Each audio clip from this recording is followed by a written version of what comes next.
She was already shouting when I stepped out of my truck. No intro, no warning, just chaos.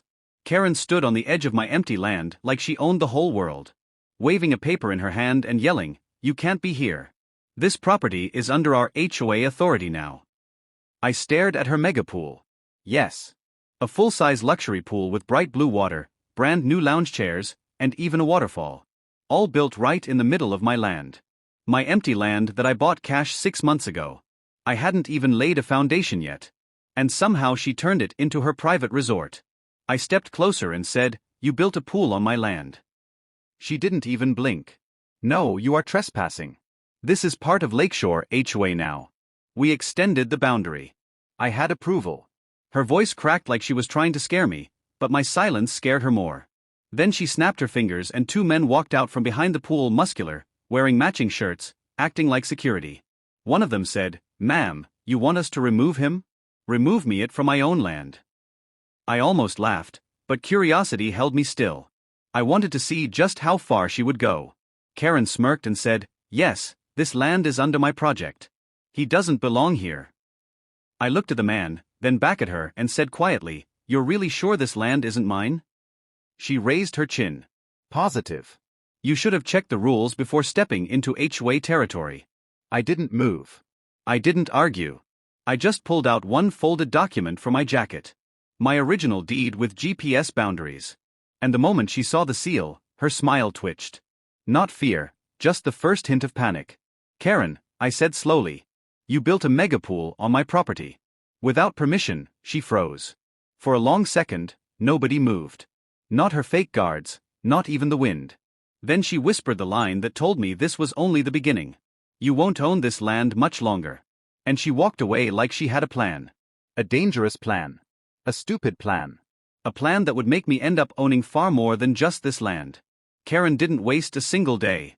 By the next morning, there were fresh HO property private area signs hammered all around my land. She even added a new one right at the entrance that said unauthorized access.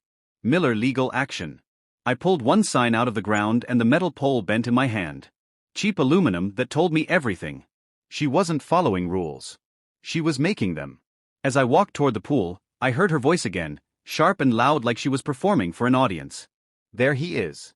The man trying to steal HOA property." A group of neighbors stood behind her, confused but scared of her tone. She pointed at me and said, "He's trying to take our new community pool. We built this for everyone." I raised an eyebrow. "You built it on my land." One guy whispered, "Wait, your land." Karen shot him a glare so fierce he shut his mouth instantly. Then she pulled out a bright red folder holding it like a weapon. "I have a new boundary extension form. HOA approved. County approved. Everything legal." I didn't even look at the papers because I could already see the biggest flaw. The signature of the county officer was spelled wrong, but I kept that to myself. She stepped closer, trying to intimidate me. "If you don't leave, I'll file a claim for encroachment." The neighbors gasped. I didn't because behind Karen, I could now clearly see 3 things.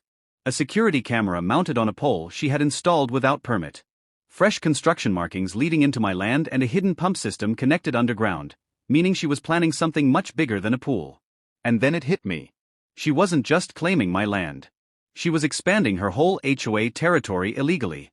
I smiled a little and Karen mistook it as fear. "Good," she said. "You finally understand you can't win." But my smile was for something else entirely. Because she had no idea who I really was or what I actually did for a living, I looked her straight in the eyes and said softly, "Karen, you just dug your pool in the worst possible place." She folded her arms. "And why is that?" I leaned in a little. "Because the man you're trying to intimidate is the one person the county listens to." A flicker of doubt crossed her face. She put a hand on her hip. "What are you talking about?" I didn't answer. Not yet. Because the moment she would learn the truth, her megapool wouldn't just become mine, her entire HOA would. Karen kept pushing harder every day. Fake signs, fake forms, fake guards. She threw everything at me because she believed she had already won, but she didn't know the truth I had been holding back. I finally revealed it when she tried to file a complaint at the county office. The officer she needed approval from was me. I wasn't a regular landowner. I was the county's land survey supervisor. Every boundary, every map, every extension went through my desk. Her new boundary was not only illegal, it was a felony. When she realized it, her face drained. But it was already too late. I submitted the real documents showing the exact GPS lines. Her entire mega pool pump system, deck, and lounge area were sitting right in the middle of my land.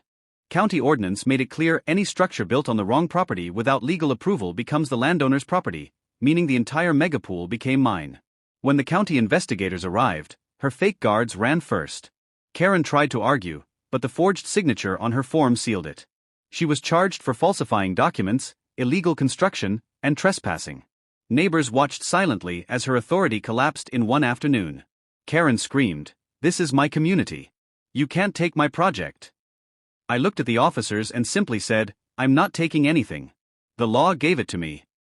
The HOA board panicked, realizing the pool was now legally outside their control. Without it, their promised community upgrade collapsed. Membership fees dropped, and within 2 months, the entire HOA financially crashed. The county seized their administrative rights and dissolved the board, leaving me with full control of the land they tried to steal. Karen moved out quietly after that. No more screaming. No more fake authority. As for me, I kept the pool, added a small cabin, fenced the entire area with my legal deed posted at the entrance. Sometimes neighbors pass by and say, "Man, you really ended up owning it all." And I just smile and answer the truth. I didn't fight her. I just let her build everything for me. The end. Please visit my new channel. Link in the description. Watch the videos. Enjoy them. And don't forget to subscribe. Don't miss out on the new HOA stories.